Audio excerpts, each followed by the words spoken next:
मध्ये गोल इमारत आहे नाही, राजांची एसी रूम एकावर एक 5 मजली होती. आज हे 5व्या मजल्यावर उभे राहिले की 8 किल्ले दिसायचे.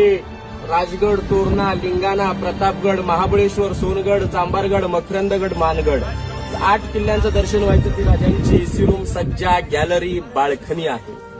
जे आयत आकाराची रूम आहे, कोपऱ्यामध्ये यल आकाराचा दगड आहे की नाही, जमिनीखाली 8 बायदाची रूम आहे. हा खड्डा दिसतो ना, राजा येताना वरती, जमिनीखाली 8 बायदाची रूम आहे.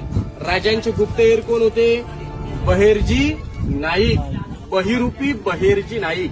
एवढे हुशार होते ना मित्रांनो की 400 वर्षापूर्वी त्यांना 18 भाषांचं ज्ञान होतं. 18 भाषा जमत होत्या. बसल्या जाग्यावर 7 रूपांतर बदलायची. छोट्या मोठ्या गावातून जाऊन छोटी मोठी खबर भेटेल राजांपर्यंत सांगायचे. छोटी मोठी गावं सोडा, त्या औरंगजेबाच्या दरबारात जाऊन त्याच्या दाढीला हात लावून दरबारातले गुपित चर्चा घेऊन त्या औरंगजेबाच्या हातून गिफ्ट घेऊन राजांपर्यंत बातमी पोहोचवली. काय असते हुशार, असते कल्पना करायची. याला